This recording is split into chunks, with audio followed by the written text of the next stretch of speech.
सुभद्रा कुमारी चौहान जी द्वारा लिखी कहानी बड़े घर की बात। फूल सैया के ही दिन फूल और मनोहर में तनातनी हो गई। फूल स्वभाव से ही कम बोलने वाली और लजीली थी। उधर मनोहर एंग्लो इंडियन छोकरियों के साथ सिनेमा थिएटर देख चुके थे। उनकी उच्छृंखलता और उद्दंडता के आदी थे।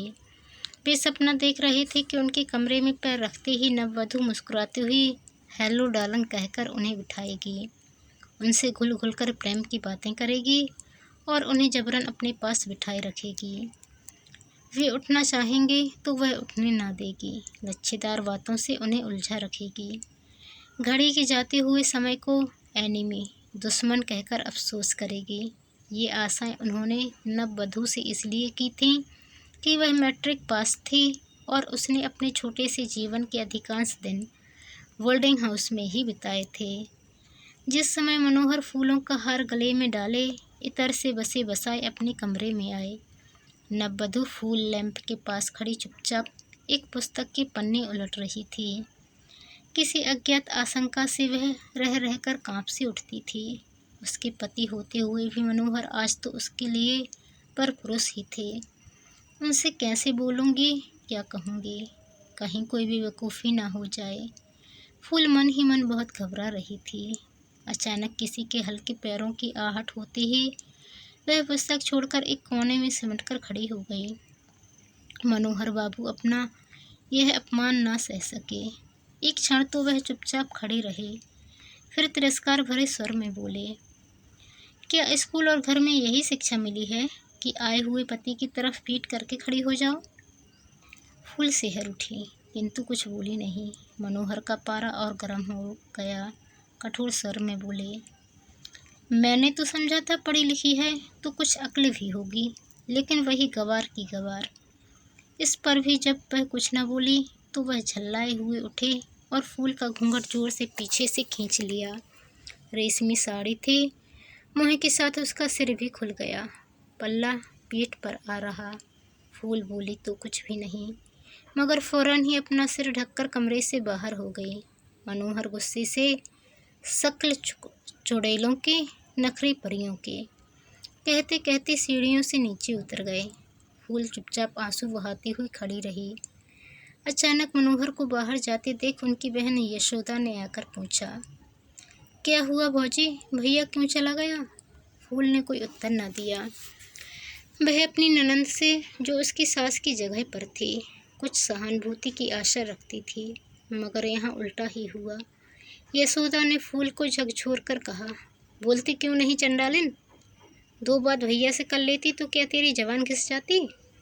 एक वह थी जिसने उसके जी को जला जलाकर उसे आधा कर दिया। अब तू आई है तो तेरे ये लक्षण। आदमी का मिजाज भी देखना पड़ता है, जिसमें खुश रहे वही करना चाहिए, पर आजकल की छोकरियों का मिजाज भी तो सातवें आसमान पर रहता है।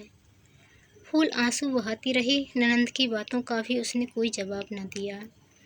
इस घटना के बाद कई दिन बीत गए। मनोहर ने पत्नी की तरफ आंख उठाकर भी नहीं देखा।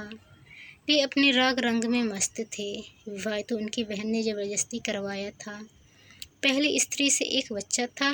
बच्चा जब तक जीता रहा तब तक तो विवाह की ज़रूरत न जान पड़ी, लेकिन एक दिन जब वह बच्चा भी माँ का अनुगामी हुआ तो इतनी बड़ी जायदाद का कोई वारिस तो होना चाहिए।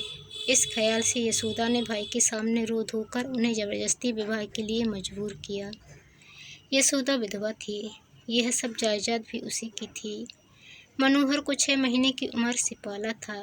मनोहर ही उसका पुत्र या भाई सब कुछ था, किंतु दोनों भाई बहन एक से रूखे स्वभाव के, तुनक मिजाज, बाहर अच्छे और भीतर खट्टे थे। मनोहर की पहली स्त्री कुमुद ने भी जिस दिन से इस दहलीज के भीतर पैर रखा था, एक दिन भी बिना रोए रोटी न खाई थी। और इसी प्रकार 6 महीने के बच्चे को छोड़कर एक दिन वह जहर खाकर अपनी जीवन लीला समाप्त करके चली गई। बड़े घर की बात बाहर कहाँ जाती है। हार्ट फेल हो जाने से मृत्यु हो गई कहकर मामला रफा दफा कर दिया गया। फूल ने भी ये सब बातें सुन ली, मगर अब क्या हो सकता था, उसने सोचा। खैर, जैसा जो कुछ है, मुझे तो निभाना ही है। अब तो यही मेरे परमेश्वर, मेरे आराध्य और देवता हैं। किसी तरह उन्हें मनाना चाहिए। मुझसे तो कुछ बोलते हुए उसे लज्जा आती थी और बोलने का कोई अवसर भी न मिलता था। इसलिए उसने सोचा, एक पत्र लिखूं, शायद देवता सीधे हो जाएं। वह कागज़ कलम लेकर बैठी। बहुत सोचने समझने के बाद उसने एक पत्र लिखा। मेरे देवता, कई दिनों से सोच रही हूँ कि आपको एक पत्र लिखूं, परंतु क्या लिखूं, कैसे लिखूं, मेरी समझ में नहीं आता। माना कि मैं अपराधिनी हूँ, फिर भी क्या आप मुझे क्षमा नहीं कर सकते? भूल तो मनुष्य से हो ही जाती है। मुझसे भूल हुई और बड़ी भारी भूल हुई। मैंने आपके कोमल हृदय को दुखाया, आपका अपमान किया, आपकी पूजा में त्रुटि की, देवता का सम्मान न कर सकी। ना जाने किस अहंकार में, किस मद में बावली हो गई। किंतु आप तो क्षमा कर सकते हैं। मुझे अपने चरणों की सेवा का अवसर दीजिए। मेरी त्रुटियों को भूल जाइए। मैं आपके चरणों पर सिर झुका आपसे यही वरदान मांगती हूँ मेरे स्वामी। आपकी अपराधिनी, फूल। पत्र समाप्त कर ज्यों ही फूल ने पीछे देखा, मनोहर खड़े थे। फिर उसी लज्जा और संकोच ने मामला बिगाड़ा। झट से पत्र के टुकड़े टुकड़े कर फूल दूसरी तरफ खड़ी हो गई। मनोहर की त्योरियां चढ़ गईं। उनके सिर से पैर तक आग सी लग गई। फूल के पास पहुंचकर उसे घसीटकर उन्होंने उसका मुंह सामने कर दिया। बोले, किसे पत्र लिख रही थी, सच कहो। फूल का सारा शरीर कांप रहा था। वह कुछ भी न बोल सकी। मनोहर ने उसके कान ऐंठते हुए कहा, बोलो, नहीं तो अभी तुम्हारी हड्डी पसली तोड़ दूंगा। फूल को भी क्रोध आ गया। उसकी मुद्रा कठोर हो गई। बोली, मैं नहीं बतला सकूंगी। जो कुछ आपको करना हो कर लीजिए। फूल का यह कहना था कि बस मनोहर उसको पीटते चले गए। फूल ने जबान न हिलाई, मगर वह जब तक बेहोश न हो गई, मनोहर उसे मारते ही रहे। दूसरे दिन अचानक मोहल्ले भर में यह हवा फैल गई कि मनोहर की दूसरी स्त्री का भी हार्ट फेल हो गया।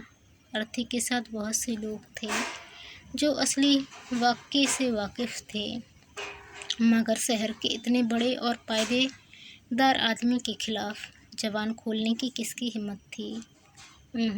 मर गई तो मर भी जाने दो, स्त्री ही तो थी, कल तीसरी आ जाएगी। तो दोस्तों, आपको ये कहानी कैसी लगी कमेंट कर ज़रूर बताएं। चैनल पर नए आए हैं तो चैनल को सब्सक्राइब कर बेल आइकन को क्लिक कर लें। धन्यवाद। जय हिंद।